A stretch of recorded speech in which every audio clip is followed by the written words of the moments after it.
கிழக்கு நியூஸ் நேயர்களுக்கு வணக்கம். நான் பத்ரி சேஷாத்ரி. நேற்றைக்கு இந்த பெண்களுக்கான இடஒதுக்கீட்டு மசோதா, அதோடு கூட 131வது அரசியல் அமைப்பு சட்ட திருத்த மசோதா, இந்த எல்லாமே சேர்த்து ஒட்டுமொத்தமாக தோல்வி அடைந்திருக்கிறது. இது வேண்டிய அளவுக்கான வாக்குகளை கையில் வைத்திருக்காமல் தேசிய ஜனநாயக கூட்டணி, பாரதிய ஜனதா இந்த மசோதாக்களை கொண்டு வந்து கடைசியாக அதில் வாக்கெடுப்பு நடக்கும் பொழுது எல்லாரும் பேசி, இரண்டு தரப்பிலும் பேசிவிட்டு வாக்கெடுப்பு நடக்கும் பொழுது தேவையான வாக்குகள் இல்லாத காரணத்தினால் கவிழ்ந்து விட்டது. இது பற்றி இன்றைக்கு ஒரே அனாலிசிஸ். அதில் நான் ஒரு 4-5 விஷயங்களை எழுதியிருக்கேன். ஒன்று, என்னென்ன நேரேட்டிவ் இருக்குங்கிறத அதுக்கு பிறகு அதெல்லாம் டீட்டெயிலாக பார்ப்போம். ஒன்று தமிழ்நாட்டில் திமுகவிடமிருந்து வரக்கூடிய ஒரு நேரேட்டிவ் என்னன்னா, பிஜேபி தோல்வி அடைந்து விட்டது, திமுக வெற்றி. அதே காங்கிரஸ் என்ன சொல்லுதுன்னு அதே தான் சொல்லுது. பிஜேபி தோல்வி அடைந்து விட்டது, காங்கிரஸ் வெற்றி. இந்த ஜனநாயக விரோதமான இந்த மசோதாக்களை நாங்கள் தோற்கடித்து விட்டோம், எதிர்க்கட்சிகள் ஒன்றாக சேர்ந்து ஒற்றுமையுடன் இருந்து தோற்கடித்து விட்டோம். ரெண்டாவதா இன்னொரு நேரேட்டிவ் ஓடிட்டு இருக்கு. இது பிஜேபியின் ராஜதந்திரம், தோற்போம் என்று தெரிந்தே கொண்டு வந்த மசோதா. என்ன ராஜதந்திரம்ங்கிறது என்ன அப்படிங்கிறத பார்க்கலாம். எல்லாமே பல பேர் பேசுறது தான். மூணாவது, இது இன்னொரு மாற்று பார்வை. The operation success, patient dead அப்படின்னு சொல்லுவாங்க நம்ம ஊர்ல விளையாட்டா சொல்லும் பொழுது. அது சிலருடைய பார்வை என்னன்னா, நீங்க ஜெயிச்சுட்டு தான் நினைக்கிறவங்களுக்கு தான் உண்மையான தோல்வி, தோத்து போயிட்டான்னு நினைக்கிறவன் தான் உண்மையான வெற்றி அப்படின்னு ஒரு பயங்கரமான கவுண்டர் பாயிண்ட் இது. ஓகே, அதுவும் நம்ம டீட்டெயில்டா பேசுவோம். என்னடா அது, தோற்றவர்கள் தான் உண்மையில் ஜெயித்தவர்கள், ஜெயித்தவர்கள் தோற்று போய்விட்டார்கள் அப்படின்னு. அதுக்கு பதில் சொல்ற மாதிரி 4வது பாயிண்ட் ஒன்று வருது. இந்த பில்லையே தோற்கடிச்சிட்டோம், அடுத்த தேர்தலில் எங்களால் பாரதிய ஜனதாவை தோற்கடிக்க முடியாதா என்று சிலர் பேசுகிறார்கள். அதுக்கெல்லாம் முத்தாய்ப்பா இன்னைக்கு எல்லா பத்திரிகையிலையும், ஐ திங்க் இந்தியாவில் அச்சு பத்திரிகைன்னு என்ன இருந்தாலும் எல்லாத்துலேயும் ஒரு விளம்பரம், பாரதிய ஜனதாவிட்டேருந்து ஒரு விளம்பரம் வந்துருச்சு. பாருங்கள் பாருங்கள், பெண்களுக்கான இடஒதுக்கீட்டை தோற்கடித்து விட்டார்கள் அப்படின்னு ஒரு விளம்பரம். What next? ஸோ இது எல்லாத்தையும் நம்ம பார்ப்போம், ஒவ்வொன்றா பார்த்துருவோம். ஓகே, ஸோ முதல்ல நியூஸ் 18ல் ஒரு கட்டுரை ஒன்று வந்திருக்கு. ஏன் தோற்போம் என்று தெரிந்தே மோடி கவர்மெண்ட் இந்த மசோதாக்களை முன்வைத்தார்கள் அப்படிங்கிறது தான் நம்ம பேசக்கூடிய பல்வேறு விஷயங்கள்ல ஒன்றாக பேச போகிறோம். அது இந்த கட்டுரையோடைய நோக்கம் என்ன சொல்லுதுன்னா, இப்பொழுது இதில் ஜெயிப்பதே இவர்களுக்கு முக்கியமில்லை, வரக்கூடிய மாநில தேர்தல்கள்லையும் 23ஆம் தேதியும் 29ஆம் தேதியும் 2 மாநிலத்தில் தேர்தல் நடக்குது. தமிழ்நாட்டிலையும் அது ஒன்று. 23ஆம் தேதி தமிழ்நாட்டில், ஏப்ரல் 23, 29 மேற்கு வங்கத்தில். அதை அடுத்து பல மாநில தேர்தல்கள் வருகின்றன. அதுக்கப்புறம் 2029 நாடாளுமன்றத்துக்கான பொது தேர்தல். ஸோ இந்த தேர்தலில் ஒரு நேரேட்டிவ் ஒன்றை உருவாக்குவதற்கு தான் இந்த மசோதாவை வைத்தார்கள் அப்படின்னு இந்த கட்டுரை சொல்லுது. தெரிந்தே, நம்மகிட்ட 2/3 மெஜாரிட்டி கிடையாது, தெரிந்தே இதை வைப்பதுக்கான காரணம் என்ன? ஏன்னா 50 ஓட்டு குறைவா இருக்கு. 5 ஓட்டு 10 ஓட்டு அப்படின்னா அதற்கான சில வேலைகளை எல்லாம் செய்யலாம். ஆனால் கிட்டத்தட்ட 50 வாக்குகள் குறைவாக இருக்கும் பொழுது ஏன் இந்த மசோதாவை கொண்டு வந்தார்கள்? ஸோ அதுக்கு என்னன்னா, அனைவரையும் ஒரு ரெக்கார்டில் கொண்டு வரணும், எதிர்த்து வாக்களித்தார்கள்ங்கிறத நிரூபிக்கிறதுக்காக இந்த மசோதாவை கொண்டு வருவதன் மூலமாக யாரெல்லாம் நோ போட்டிருக்காங்கிற லிஸ்ட் வந்துருது. பார்த்தீங்களா, காங்கிரஸ் நோ போட்டிருக்கு, பார்த்தீங்களா திரிணாமுல் காங்கிரஸ் நோ போட்டிருக்கு அப்படின்னு வரிசையா கட்சி வாரியா நோ போட்டவர்கள் எல்லாரையும் எடுத்துக்கிட்டு இவர்கள் பெண்களுக்கான இடஒதுக்கீட்டுக்கு எதிரானவர்கள் அப்படிங்கிறத பிச் பண்றது தான் பாரதிய ஜனதாவுடைய நோக்கம். அதுதான் எக்ஸாக்டா இந்த அட்வர்டைஸ்மெண்ட்ல இருக்கு. இந்த அட்வர்டைஸ்மெண்ட்ல என்ன இருக்கு அப்படிங்கிறத படிச்சிருங்க.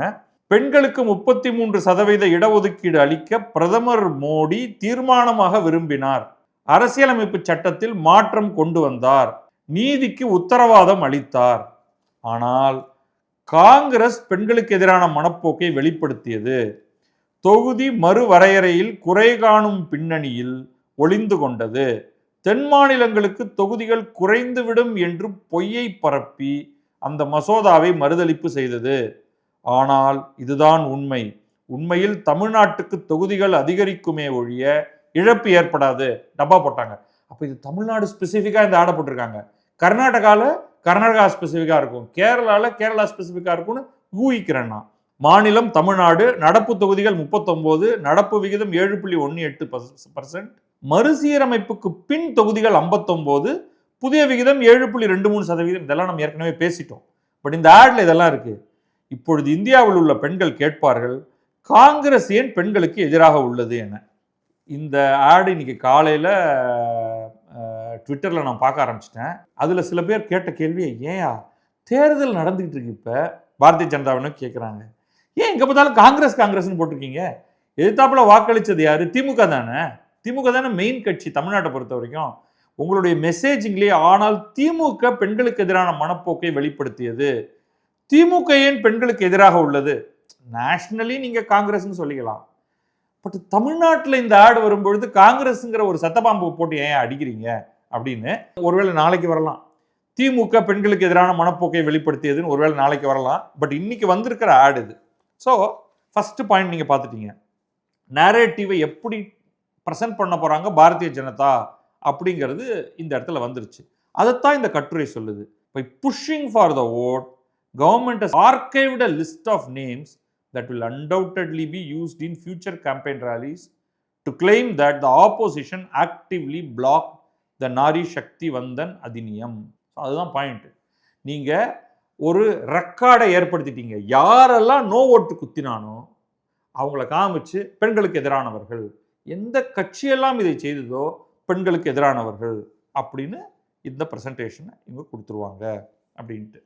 ஓகே, இது என்ன, இதில் என்ன ஸ்ட்ராட்டஜி இருக்குது அப்படிங்கிறது தான் அடுத்த கேள்வி.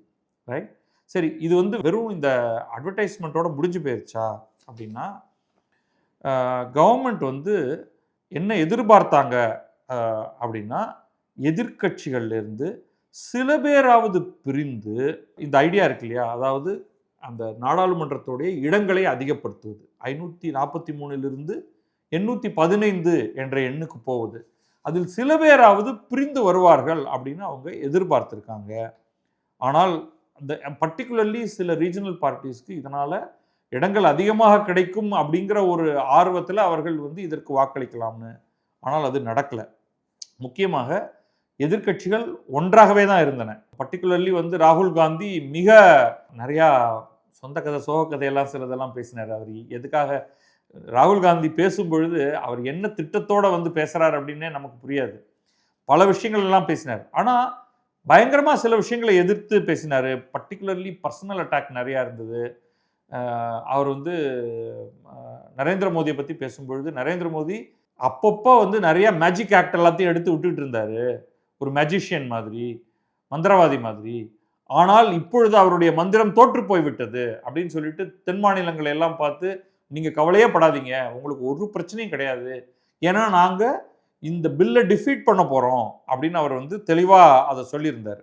ஓகே, இப்படி இந்த தோல்வி அப்படி இருக்கு இல்லையா, இந்த அரசுடைய தோல்வி, பொதுவாக ஒரு பில் தோற்று போகுது என்றால் அது அரசுடைய தோல்வியாக தான் கருதப்படும். ஓகே, இந்த தோல்வியுடைய லாங் டேர்ம் கோல் என்ன? இதோடைய லாங் டேர்ம் கோல் அப்படின்னு நீங்கள் பார்த்தீங்கன்னா, இதுக்கு தான் நாம் இன்னொரு பாயிண்ட்டுக்கு நோக்கி வருவோம். அதாவது தோற்றவர்கள் தான் உண்மையில் வெல்கிறார்கள், வென்றவர்கள் தான் தோற்று போயிருக்கிறார்கள் அப்படிங்கிறதுக்கு நம்ம கொஞ்ச நேரம் கழிச்சு வருவோம். அதுக்கு முன்னாடி நேற்றைக்கு என்னெல்லாம் பேசினார் ராகுல் காந்தி அப்படிங்கிறத பார்த்துருவோம். தன்னுடைய பாட்டி இந்திரா காந்தி ஏதோ வீட்டில் இருட்டாக இருக்கிற இடத்துல விட்டுட்டு போயிட்டாங்க அப்படிங்கிற மாதிரிலாம் என்னென்னலாம் ஆரம்பித்து என்னெல்லாம் பேசினார். ஒரு பக்கம் பார்த்தா தாங்க முடியாமல் பிரியங்கா காந்தி சிரிச்சுக்கிட்டு இருக்காங்க, இவர் இருந்தாலும் பேசுறது என்னடா பேசுகிறான் அப்படின்ட்டு. அப்புறம் இந்த மேஜிஷியன் கமெண்ட் சொன்னார். அதுக்கப்புறமா அப்படியே ஒரு பேப்பரெல்லாம் எடுத்து வச்சுட்டு, எனக்கு புரியவே இல்லை ஏன் இவர் இதை பண்ணுறாரு, பார்த்தீங்கன்னா சுரத்தே இல்லாமல் இருக்கார் பிரதமர், அவர் பேசுனது பார்த்தீங்களா அவ்வளவு ஒரு டிஃபீட்டிஸ்டாக இருந்தது அப்படின்லாம் சொல்லிட்டு, அப்புறமா தான் எனக்கு திடீர்னு ஒரு பயங்கரமான ஒரு ஐடியா வந்தது. இன்னைக்கு என்ன தேதி? 16. மர்மமே இந்த 16ல் தான் இருக்கு அப்படின்னு இவர் மாட்டுக்கு ஏதோ பேசிட்டு இருக்காரு. 16ல் என்ன மர்மம்? 16ல் என்ன மர்மம்ங்கிறத நான் பின்னாடி சொல்கிறேன், ட்விட்டரில் நான் என்ன சொல்கிறேன்னு பாருங்க அப்படின்னு அவர் இஷ்டத்துக்கு ஏதோ சொன்னார். இந்த 16இன் மர்மம் என்ன அப்படின்னு என்னைக்காவது ஒரு நாளைக்கு ராகுல் காந்தி சொல்லுவார். அதுக்குள்ளே உள்ள ஒரே சண்டை. நீ எப்படி வந்து ஆப்ரேஷன் சிந்தூர் எல்லாம் வந்து ஒரு மேஜிக் ஆக்ட், அந்த மாதிரி வந்து மேஜிக் ஆக்ட்னா என்ன சொல்ல வர்றாரு ராகுல் காந்தினா, நடக்கிறது வேற, இவர் காமிக்கிறது வேற. அதுதானே மேஜிஷியன் பண்றாரு. அவர் திடீர்னு ஏதோ ஒரு ஒரு தொப்பிக்குள்ள கையை விட்டு இப்படியே எடுத்தா அங்க ஒரு புறா பறந்துகிட்டு இருக்கும். ஆனா ஆக்சுவலா தொப்பிக்குள்ளேருந்து புறா வந்ததா, புறா எங்க ஒளிஞ்சிருந்தது, இதெல்லாம் நமக்கு தெரியாது. ட்ரிக்கு என்ன சொல்ல வர்றாருன்னா ராகுல் காந்தி, நரேந்திர மோடி பண்றது எல்லாமே ட்ரிக்கு. அவர் டிமானிட்டைசேஷன் பண்ணது அது ஒரு ட்ரிக்கு. அவர் ஜிஎஸ்டி கொண்டு வந்தது ஒரு ட்ரிக்கு. அதே மாதிரி ஆபரேஷன் சிந்தூர், பஹல்காம்லாம் அவர் பண்ணது எல்லாமே வந்து ஒரு ஷோ, ரியாலிட்டி கிடையாது. எல்லாமே அவர் உருவாக்கிய ஒரு மாயை அப்படிங்கிறது தான் வந்து இவருடைய பாயிண்ட். அதுக்கு வந்து ராஜ்நாத் சிங் பாதுகாப்பு அமைச்சர்லாம் ரொம்ப கோபம் வந்துருச்சு அவருக்கு. அது எப்படி வந்து இவ்வளோ பேர் நம்ம பக்கம் இறந்து போயிருக்காங்க, நம்ம பதிலுக்கு வந்து சண்டை போட்டு அந்த நாட்டுக்கு மேலெல்லாம் குண்டுகளை ஏவ வேண்டியிருந்தது, அவங்க நம்ம மேலே குண்டு போட்டாங்க, அது தடுக்க வேண்டியிருந்தது, ஏவுகணை தாக்குதலை தடுக்க வேண்டியிருந்தது, என்னென்னலாமோ பண்ண வேண்டியிருந்தது. அது எப்படி நீ சும்மா இது ஒரு மாயை அப்படின்னு சொல்கிறேன்னு. அதுக்கப்புறம் ஸ்பீக்கர் ஓம் பிர்லாவும் கடுமையாக வந்து இறங்கினார். நீ இந்த மாதிரிலாம் வந்து பேசக்கூடாது, இதெல்லாம் பண்ணக்கூடாது, நீங்கள் ஃபோக்கஸ் பண்ணி ஒழுங்காக பேசு அப்படின்னு சொன்னதுக்கு பிறகு தான் அவர் வந்து சரி சரி சரி நான் இதுக்கு வரேன் அப்படின்னு சொல்லிட்டு நாங்கள் இதை கடுமையாக எதிர்க்கிறோம் அப்படின்னு வரிசையாக அவர் சில இதெல்லாம் பண்ணார். இதெல்லாம் வந்து பெண்களுக்கான இடஒதுக்கீடே கிடையாது. இது முழுக்க முழுக்க வந்து எலெக்ஷன் என்ஜினியரிங். உங்களுடைய திட்டம் என்னன்னு எங்களுக்கு தெரியுது. முதல்ல நீங்கள் வந்து என்ன பண்ண நினைக்கிறீங்கன்னா, நிறைய இடங்களை உருவாக்கிட்டீங்கன்னா அந்த கான்ஸ்டியூன்சி தொகுதியை மறுவரையறை செய்யணும், தொகுதியோடைய பவுண்டரியை உருவாக்கணும். அந்த தொகுதியோடைய பவுண்டரியை உருவாக்குறது தான் ஜெர்ரி மேண்டரிங் அப்படிங்கிற ஒரு வார்த்தை தொடர்ந்து பலர் பயன்படுத்தி வந்துட்டு இருக்காங்க. அப்போ இந்த தொகுதி வந்து ரொம்ப எளிதாக பண்ணாமல், இப்போ தொகுதிங்கிறது என்ன, ஒரு நாடாளுமன்ற தொகுதினா அதுக்கு கீழே ஒரு குறிப்பிட்ட எண்ணிக்கையிலான சட்டமன்ற தொகுதிகள் இருக்கு. அந்த சட்டமன்ற தொகுதிக்கு அடியில் பார்த்தீங்கன்னா பலவேறு வார்டுகள் வரைக்கும் அது போகுது. ஸோ ரொம்ப அடிப்படையான அழகாக நம்ம ஒரு வார்டு அப்படின்னு வச்சுப்போம். சில இடங்களில் ஒரு வார்டை கூட உடைச்சு, ஒரு வார்டோட ஒரு பகுதி இந்த சட்டமன்ற தொகுதியில், இன்னொரு பகுதி வந்து இன்னொரு சட்டமன்ற தொகுதியிலலாம் கூட இருக்கலாம். பட் வார்டுங்கிறது தான் அடிப்படையாக ஒரு அர்பன் வார்டு அப்படிங்கிறத நம்ம எடுத்துப்போம். அந்த எந்தெந்த வார்டுகள் ஒரு சட்டமன்ற தொகுதிக்கு உள்ளாக வருகிறது அப்படிங்கிறத வச்சு பல வித்தைகளை காமிக்கலாம். இப்போ ஒரு உதாரணத்துக்கு, ஒரு பர்டிகுலர் தொகுதியில் நீங்கள் ஜெயிக்கணும்னா முஸ்லிம் வாக்குகள் ஒரு சேர அங்கே இருக்கக்கூடாது. அப்போ நீங்கள் முஸ்லிம்கள் இருக்கக்கூடிய வார்ட்ஸ் எல்லாத்தையும் பிரித்து வெவ்வேறு தொகுதிகள் இருக்கிற மாதிரி ஆக்கிட்டீங்கன்னா முஸ்லிம் இம்பேக்ட் அந்த எல்லா தொகுதியிலுமே இல்லாமல் போயிடும். ஏன்னா அதை விட அதிகமான அளவுக்கு இந்துக்கள் இருப்பாங்க. இன்னொரு மாடலில் அத்தனை முஸ்லிம்களும் சேர்ந்து இருப்பது போல நீங்கள் ஒரு தொகுதியை உருவாக்கிட்டீங்கன்னா, அதுக்கு பக்கத்தில் இருக்கணும் அந்த தொகுதிகளும். அப்போ அந்த தொகுதியில் ஒரு முஸ்லீம் வேட்பாளர் தான் எல்லாருமே நிறுத்துவாங்க. இப்போ முஸ்லீம் வேட்பாளர், யாரோ ஒரு முஸ்லீம் வேட்பாளர் ஜெயித்து விடுவார். அப்போ இவங்க சொல்கிறதே அதுதான். நீங்கள் ரொம்ப கிளவராக இந்த தொகுதிகளை உருவாக்கி விட்டீர்கள் என்றால் உங்களுடைய எண்ணிக்கை அதிகமாக போய்விடும் தேர்தலில் அப்படின்னு. இதுக்கு நமக்கு இருக்கிற ஒரே ஒரு கம்பேரிசன் வந்து இது தொடர்ச்சியாக அமெரிக்காவில் நடக்கும். அமெரிக்காவில் எப்போ வேண்டுமானாலும் இதை பண்ணலாம். ஒவ்வொரு மாநிலத்துக்கும் வெவ்வேறு வழிமுறைகள் இருக்கின்றன. இந்த ஜெர்ரி மேண்டரிங் அப்படிங்கிறது அமெரிக்காவில் ஒரு மிகப்பெரிய விஷயம். சுப்ரீம் கோர்ட் வரைக்கும் போய் சுப்ரீம் கோர்ட்டே இதை ஒத்துக்குச்சு. ஆட்சியில் இருப்பவர்கள் அவர்களுடைய சட்டத்திட்டங்களுக்கு உட்பட்டு தொகுதி மறுசீரமைப்பை எப்பொழுது வேண்டுமானாலும் செய்து கொள்ளலாம், அதில் தவறு ஒன்றும் இல்லைன்னு அவங்க ஊர் சுப்ரீம் கோர்ட்டை தீர்ப்பளிச்சிச்சு. அப்போ இப்போ கூட உங்களுக்கு வந்து ட்ரம்ப் என்ன சொன்னார்னா, டெக்சாஸ்டையும் ஃப்ளோரிடாட்டையும் மிரட்டி நீங்கள் தொகுதியை மறுசீரமைத்து இன்னும் அதிகமான ரிப்பப்ளிகன்ஸ் ஹவுஸ் ஆஃப் ரெப்ரசன்டேட்டிவை ஜெயிக்கிற மாதிரி பண்ணுங்க அப்படின்னு ஒரு ஓப்பனாகவே, மறைமுகமாகலாம் இல்லை, ஓப்பனாகவே சொல்லி டெக்சஸ் அதை செஞ்சிச்சு. ஏன்னா டெக்சஸில் ரிப்பப்ளிகன்ஸ் அதிகமாக ஜெயிப்பாங்க. உடனே கலிஃபோர்னியா வந்து அவங்க ஒரு பில் ஒன்று கொண்டு வந்து தங்களுடைய இடத்துல தொகுதி மறுசீரமைப்பு பண்ணி டெமோக்ராட்ஸ் அதிகமாக ஜெயிக்கிற மாதிரி பண்ணிக்கிட்டாங்க. இது அங்கே சர்வசாதாரணமாக நடக்கும். நம்ம ஊரில் அந்த மாதிரிலாம் பண்ண மாட்டாங்க. யூஸ்வலி ஒரு கட்சிக்கு ஆதரவாகலாம் இது நடக்காது. அதுதான் இந்த டீலிமிட்டேஷன் கமிஷன் என்பது செய்யும். ஆனால் ராகுல் காந்தி என்ன சொல்கிறாருன்னா, நீங்க பண்றதே பெண்கள் அப்படிங்கிற போர்வையில், பெண்களுக்கு இடம் கொடுக்கிறோம் அப்படிங்கிற போர்வையில் எண்ணிக்கையை அதிகப்படுத்தி அந்த தொகுதிகளை எல்லாம் உங்கள் இஷ்டத்துக்கு வளைத்து நீங்கள் எதிர்க்கட்சிகளை மேலும் சுருக்க பார்க்கிறீர்கள். அதுதான் அவருடைய ஆர்குமெண்ட். ரெண்டாவது அவர் சொன்னது வந்து இது anti south, anti small states. சிறு மாநிலங்களுக்கு பிரச்சனை, தென் மாநிலங்களுக்கு பிரச்சனை. தென் மாநிலங்களுக்கு ஏன் பிரச்சனை அப்படின்னா, தென் மாநிலங்களுடைய மக்கள் தொகை வளர்ச்சி குறைவாக இருக்கிறதுன்னு. அதுக்கு தெளிவான பதிலை அமித்ஷா உடனேயே கொடுத்தார். நீங்க இப்போ ஓகேன்னு சொல்றீங்கன்னா, கேசி வேணுகோபால் காங்கிரஸ்காரர் எழுந்து இதனால வந்து தென் மாநிலங்களுக்கு பிரச்சனை, ராகுல் காந்தி மட்டுமில்ல பலரும் இதை சொன்னாங்க. இந்த ஒரு விஷயத்தை தான் திமுக ஸ்டாலின் இங்கே பேசுகிறார்கள். திமுக சார்பில் அங்கே பேசிய அனைவரும் இதைத்தான் சொன்னாங்க. கேசி வேணுகோபால் இதை எழுந்து பேசின உடனே அமித்ஷா உடனடியாக எழுந்து, இங்க பாருங்க, நான் இப்போ உங்களுக்கு ப்ராமிஸ் தரேன், 50% அனைவருக்கும் ஒரே சீராக அதிகரிக்கும்னு.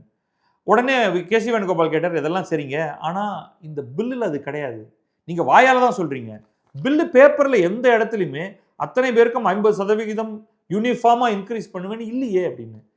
அவ்வளோதானே, நீங்கள் கொஞ்சம் வெயிட் பண்ணுங்கள், எனக்கு டைம் கொடுங்க, நான் போய் அதுக்கான வார்த்தைகளை பில்லில் சேர்த்துட்டு வந்துடுறேன் அப்படின்னு அமித்ஷா சொல்கிறாரு. இவங்க எல்லாம் அமைதியாக விட்டுட்டாங்க. ஸோ அது நடக்கவே இல்லை. ஓகே, இவர் சொல்கிறார் இந்த மாதிரி as a south Indian, north eastern state, small state எல்லாத்துக்கும் ப்ராப்ளம் அப்படின்னு. இன்னைக்கு அந்த ப்ராப்ளம் இல்லை, நாங்கள் அப்படியான ஒரு எண்ணத்தையே கொண்டு வரலை என்று பிஜேபியோட அட்வர்டைஸ்மெண்ட் சொல்லுது. ஓகே, தமிழ்நாட்டில் இதை பற்றி தான் திரும்ப திரும்ப பேச போகிறாங்க. நீங்கள் சொன்னது என்ன, எங்களுக்கு இடம் போயிடும், அதிகமான இடங்களை உத்தரப்பிரதேசத்துக்கு கொடுத்துருவீங்க அப்படின்னு நீங்கள் சொன்னீங்க. நாங்கள் இல்லைங்க, எல்லாருக்கும் யூனிஃபார்மாக தான் இன்க்ரீஸ் ஆகுது, கால்குலேஷனே போட்டு தரோம் அப்படின்னு தேஜஸ்வி சூர்யா இதை பற்றி விரிவாக பேசினார். அமித்ஷா பின்னாடி ரொம்ப தெளிவாக சொன்னார். இதை நம்ம நேற்றைய காணொலியிலுமே அதை நம்ம போட்டிருக்கோம். அதை நம்ம அதுக்கப்புறமா ராகுல் காந்தி தேவையில்லாத பல விஷயங்களுக்குள்ள போயிட்டாரு.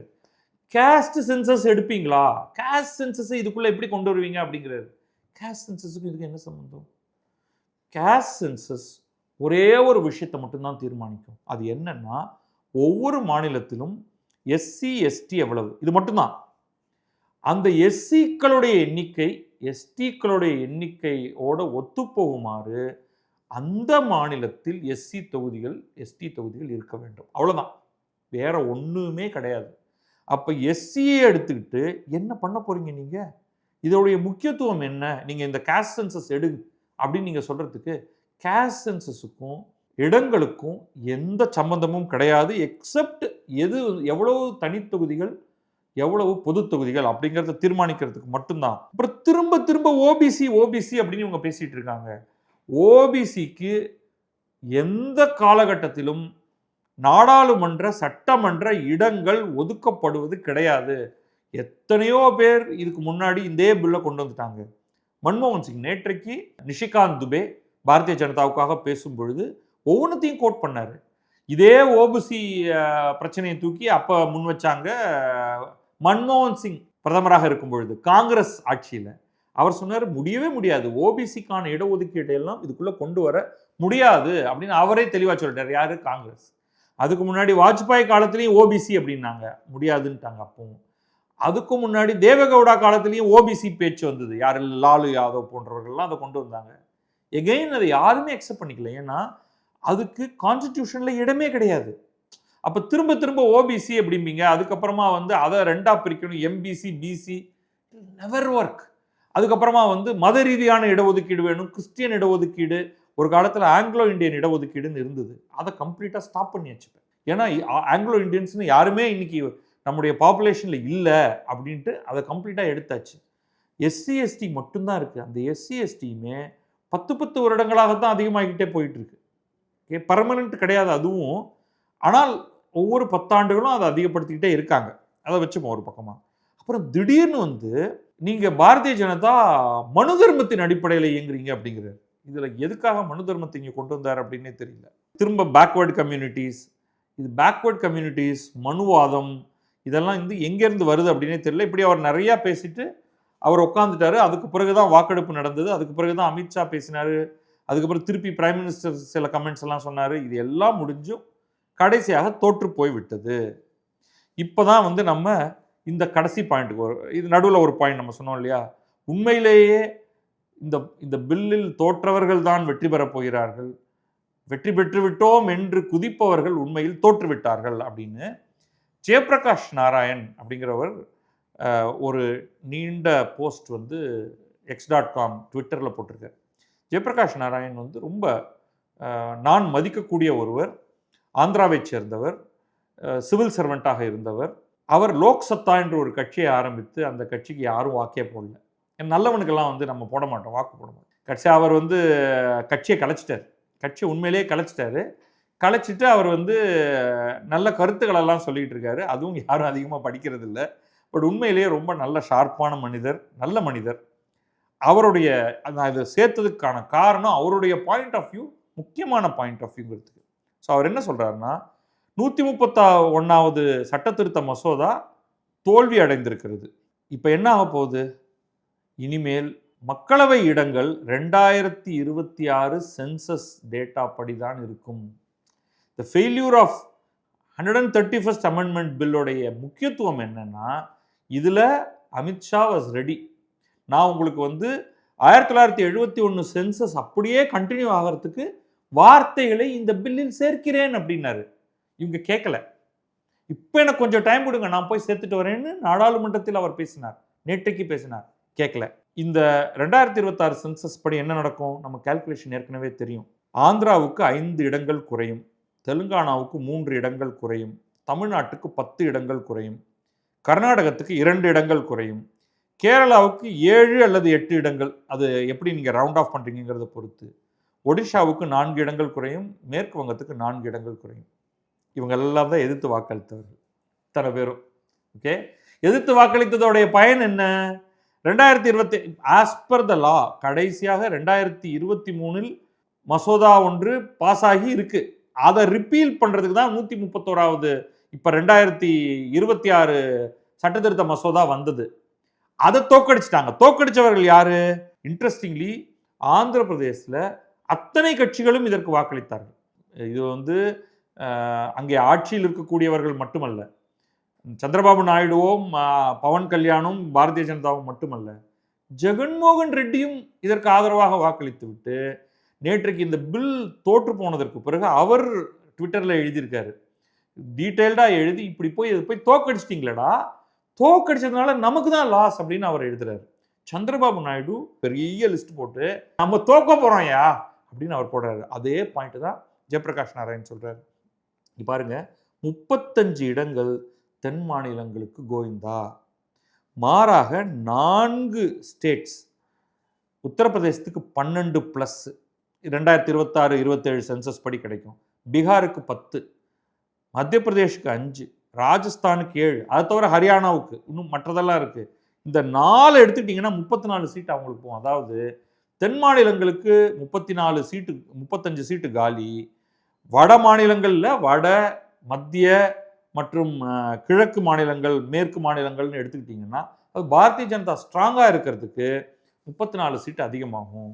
பிஜேபி இந்த இடங்களில் எல்லாம் அதிக இடங்களை பெறும். ஏன்னா அங்கே அவங்க தான் வந்து கோல் வச்சுக்கிட்டு இருக்காங்க. அதுக்கப்புறம் அவர் சொல்கிறாரு, ஒரு பெரிய தியாகத்தை என்டிஏ செய்ய முன்வந்தது. நாங்கள் 1971 சென்சஸ் டேட்டாவை அதன் அடிப்படையில் இடங்களை தர தயாராக இருக்கிறோம் என்று பாரதிய ஜனதா முன் வந்தது. ஒருத்தன் ஏன் வந்து இப்படியெல்லாம் செய்வான்னு தெரியல. ஆனால் அவர்கள் அதை என்னவோ காரணம் அவர் சொல்றாரு. ஒருவேளை வந்து தென் மாநிலங்களிலும் நாம் விரிவாக்க வேண்டும் கட்சியை அப்படிங்கிறதுக்காகவும், அல்லது இந்த தேசத்தை நல்ல பாதையில் எடுத்து செல்ல வேண்டும் என்பதற்காகவும், வளர்ச்சி பாதையில் எடுத்து செல்ல வேண்டும் என்பதற்காகவும், ஏதோ காரணத்துக்காக பாரதிய ஜனதா இந்த ஒரு கிஃப்டை, அன்எக்ஸ்பெக்டட் கிஃப்ட் அப்படின்னு சொல்றாரு, கொடுக்க முன் வந்தது. நம்ம வந்து you don't look a gift horse in the mouth இப்படின்னு ஒரு ஆங்கிலத்தில் ஒரு பழமொழி சொல்லுவாங்க. நமக்கு அவன் ஃப்ரீயாக கொடுக்குறான். ஃப்ரீயாக கொடுக்கறத வந்து நீ திறந்து பார்த்து என்ன சார் இதுதான் கொடுத்துருக்கீங்களா என்று கேட்கக்கூடாது. கொடுக்குற கிஃப்டை வாங்கி வச்சுக்கணும். ஆனால் வேண்டாம் எனக்கு அந்த கிஃப்ட் என்று அதை நீங்கள் வெற்றிகரமாக தோற்கடித்திருக்கிறீர்கள். இதில் விளைவு என்ன? சவுத்தும் ஈஸ்டும், தென் மாநிலங்களும் கிழக்கு மாநிலங்களும் செல்ஃப் கோல் போட்டிருக்கீங்க. இதன் காரணமாக இது என்னன்னா, அனதர் இன்னொரு பழமொழி சொல்கிறாரு, cutting the nose to spite the face. அது தமிழில் வேற ஒரு பழமொழி சொல்லுவாங்க, அதை நான் வந்து சொல்லலை உங்களுக்கு. இங்கே இந்த பழமொழியோடைய நேரடி அர்த்தத்தை மட்டும் சொல்கிறேன். முகத்தோடு சண்டை போட்டுக்கொண்டு மூக்கை வெட்டி கொண்டானாம் அப்படிங்கிற மாதிரி இதைத்தான் தென் மாநிலங்களும் கிழக்கு மாநிலங்களும் செய்திருக்கின்றன அப்படின்ட்டு. 2001 இந்த மாநிலங்களுக்கான இடங்கள் அது 1971 சென்சஸ் படி செய்வதுங்கிறது 1976 ஒரு சட்ட திருத்தம் மேற்கொள்ளப்பட்டது. அது 2001 அது எக்ஸ்பைரியாக இருந்தது. அப்படி இவர் சொல்றாரு, நான் நேரடியாக போய் வாஜ்பாயிடம் பேசினேன், பேசி அப்போ அவர்கிட்ட சொன்னேன், இப்படி பண்ணீங்கன்னா அது எங்களுடைய தென் மாநிலங்களுக்கு மிகப்பெரிய குறையாக போய்விடும். அது நாங்கள் இந்த குடும்ப கட்டுப்பாடு போன்றவற்றை சிறப்பாக செய்தோம், ஆனால் இப்பொழுது நாங்கள் ரொம்ப பாதிக்கப்படுவோம் இதனால் அப்படின்னு. அந்த சமயத்தில் இந்தியா மீது நிறைய அழுத்தங்கள் இருந்தன. நம்ம பொக்ரானில் அணு ஆயுத சோதனை செய்திருந்தோம். உலக நாடுகளெல்லாம் நம்ம மேலே சாங்ஷன் விதித்திருந்தது. நம்முடைய இன்றைய நண்பனான, அதாவது நண்பன் என்று சொல்லிக்கொள்ளும் அமெரிக்கா தான் இந்தியாவுக்கு மிகப்பெரிய தொல்லைகளை கொடுத்து கொண்டிருந்தது. நாட்டுக்கு ஒரு ஒரு ஒற்றுமை ஒன்று தேவைப்பட்டது. அந்நிய செலாவணியில் ரொம்ப சிக்கல் இருந்தது. அந்த நிலையில் 84வது சட்ட திருத்தத்தை வாஜ்பாய் அரசு கொண்டு வந்தது. அதில் தான் 1971 சென்சஸ் படியான இடங்கள் இடப்பகிர்வு என்பது தொடரும் அப்படிங்கிறது. அப்போ இவர் அதில் நேரடியாக இன்வால்வ் ஆகி நான் போய் பேசினேன், அதற்கு பிறகு இது நடந்தது அப்படின்னு சொல்கிறாரு. அப்போ அப்படிப்பட்ட ஒரு நிலை இருக்கும் பொழுது நீங்கள் இன்றைக்கு பாரதிய ஜனதாவை தோற்கடிக்க வேண்டும் என்ற ஒற்றை புள்ளியை மனத்தில் வைத்துக்கொண்டு பாரதிய ஜனதாவுக்கு அள்ளி கொடுத்திருக்கிறீர்கள். இப்போ அவங்க சொல்லலாம், என்னங்க இது எங்களுக்கு இடம் குறைஞ்சி போயிடுச்சுன்னு அவங்க சொல்லலாம். தெரியும், 2026 இடம் உங்களுக்கு குறைய போகுதுன்னு தெரியும். அதனால தான் நான் ஒரு சட்ட திருத்தத்தை கொண்டு வந்து உங்கள் இடங்கள் குறையாமல் இருக்கணும்னு நான் கொண்டு வந்தேன். நீ தானே அதுக்கு ஏற்ற மாதிரி வாக்களிச்ச, நீ தானே அதை தோற்கடிச்ச, அதனால படு என்று அவர்கள் சொல்லலாம். அப்போ நீங்கள் என்ன பண்ணுவீங்க? இப்போ தென் மாநிலங்கள் இப்போ திமுக என்ன சொன்னிச்சு, நம்ம இடம் போயிடும் அப்படின்னு தான் நீங்கள் கொளுத்தினீங்க, கருப்பு சட்டை போட்டுக்கிட்டீங்க, கருப்பு கொடி பறக்க விட்டீங்க, எல்லா விதமான டிராமாக்களையும் இங்கே பண்ணீங்க. ஆனால் அவங்க உங்களுக்கு உத்தரவாதம் கொடுத்தாங்க, இல்லைங்க இதை நீங்கள் பின்பற்றுங்க, நான் உங்களுக்கு இதை நீங்கள் ஓட்டு போடுங்க, பெண்களுக்காக இந்த இடத்துக்கு ஓட்டு போடுங்க, நாங்கள் we will ensure that உங்களுக்கான இடங்களில் எந்த குறையும் ஏற்படாது என்று வார்த்தைகளை அவர்கள் உள்ளே போடுவதற்கு தயாராக இருந்தார்கள். அது நேற்றுக்கு நாடாளுமன்றத்தில் சொன்னாங்க, யூ ஜஸ்ட் வெயிட், எனக்கு ஒரு 1/2 hour கொடுங்க, நான் அதுக்கான வார்த்தைகளை உள்ளே போட்டு கொண்டு வந்துடுறோம் அப்படின்னு சொன்னாங்க. நீங்கள் கேட்கல. இப்பொழுது அதுக்கப்புறம் அவர் வேறு சில விஷயங்கள்லாம் சொல்கிறாரு, நம்ம இந்த விஷயத்தோடு நிறுத்திடுவோம் அதை. ஓகே, இப்போ நீங்கள் என்ன பண்ணியிருக்கீங்க, அதான் அவர் சொல்லிட்டாரு, நீங்கள் பாரதிய ஜனதாவை ஒழிக்க வேண்டும் என்பதற்காக உங்களையே நீங்கள் ஒழித்து கொண்டிருக்கிறீர்கள் அப்படின்ட்டு. இதுதான் இதுக்கப்புறம் அவர் அமெரிக்காவில் என்ன நடக்கும், இங்கேயே மைக்ரேஷன்லாம் நடந்தால் என்ன நடக்கும் அப்படின்லாம் சொல்கிறாரு. அது for some other day. So இப்போ நான் சொன்னதில் எல்லாத்தையும் ஒரு மாதிரி ரவுண்ட் அப் பண்ணுவோம். பிஜேபி தோல்வி, திமுக வெற்றி, நீங்கள் ஏற்றுக்கிறீங்களா? இல்லை இது பிஜேபியின் ராஜதந்திரம், தோற்போம் என்று தெரிந்தே கொண்டு வந்த மசோதா, ஏன்னா தோல்வியை வெற்றியாக மாற்றுவதற்கென்றே அவர்கள் திட்டமிட்டிருக்கிறார்கள், நீங்கள் என்ன நினைக்கிறீங்க? அல்லது இல்லை ஜெயித்தோம் என்று நினைப்பவர்கள் தான் உண்மையில் தோற்று போயிருக்கிறார்கள், தோற்றதாக நீங்கள் நினைத்து கொண்டிருப்பவர்கள் உண்மையில் உள்ளூர சிரித்து கொண்டிருக்கிறார்கள், வெளிக்காமித்துக் கொள்ளாமல் அப்படின்னு. இல்லை 2029 பாரதிய ஜனதாவை தோற்கடித்து விட்டு நீங்கள் ஆட்சியை அமைத்து 66% வாக்குகள், 2/3 மெஜாரிட்டி உங்களுக்கு கிடைக்குமா? நீங்கள் இன்னொரு சட்ட திருத்தத்தை கொண்டு வர முடியுமா? யோசிங்க. இன்னைக்கு 2/3 தான் அவங்க தோத்து போயிருக்காங்க, அவங்களுக்கு ஒரு மெஜாரிட்டி இருக்கு. 2/3 மெஜாரிட்டி இனிமேல் ஏதாவது ஒரு கட்சி ஜெயிக்க முடியுமா? அதுவும் இப்பொழுது இருக்கக்கூடிய இண்டி கூட்டணி எல்லாத்தையும் எடுத்து வச்சுட்டு பார்த்தா வருமா அவர்களுக்கு? ஈவன் பிஜேபி தோற்கிறது என்றே வைத்துக்கொள்வோம், உங்களுக்கு ரேசர்த்தின் மெஜாரிட்டி தான் இருக்கும். இப்போ பிஜேபியுடைய உதவி இல்லாமல் இதை உங்களால் செய்ய முடியுமா? அடுத்து இந்த விளம்பரம் யாருக்கு ஆதரவாக போக போகிறது? மேற்கு வங்கத்தில் இந்த விளம்பரத்தின் காரணமாக அதிக வாக்குகள் கிடைக்குமா? தமிழகத்தில் கிடைக்குமான்னு எனக்கு தெரியல. பட் தமிழகத்தில் நிச்சயமாக ஒரு பெரிய ஒரு மூமெண்ட் ஒன்றை உருவாக்கி வாக்குகளை எல்லாம் ஏன்னா திமுக கொஞ்சம் பின்வாங்கி கொண்டிருக்கிறது. இப்போ அப்படிதான் கள நிலவரம் எனக்கு தெரிகிறது. அதிமுக பாரதிய ஜனதா தேசிய ஜனநாயக கூட்டணி சற்றே முன்னிலையில் இருக்குது. நான் பயங்கரமாக ஜெயிச்சிருவாங்கன்னு நான் சொல்லலை, ரொம்ப க்ளோஸ், ரொம்ப க்ளோஸாக இருக்கக்கூடிய இந்த தேர்தலில் எப்படியோ ரொம்ப தொய்ந்து போய் கொண்டிருக்கக்கூடிய இடத்தில் இருந்த திமுக இதை பயன்படுத்தி நம்ம பெருசாக ஜெயிச்சிடலாம், நம்ம ஒரு பெரிய ஒரு எமோஷனல் டச் பாயிண்ட் ஒன்றை உருவாக்கி வாங்கடா வாங்கடா வாங்கடா தமிழனுடைய எல்லாமே பறிபோயிடும் போல இருக்கு, நம்ம டெல்லிக்கு காமிப்போம் நாம் யார் என்று அப்படின்லாம் சொல்லிடலான்னு நினச்சா ரியாலிட்டி இங்கே வேற மாதிரி போய் முடிஞ்சிருச்சு. அதனால் இதனால் எந்த விதத்துலையும் திமுகவுக்கு ஒரு பெரிய ஆதரவு இருப்பதாக நான் நினைக்கல. வாக்குச்சாவடியில் பெரிய மாற்றம் ஒன்றும் நடந்துவிட போவதில்லை.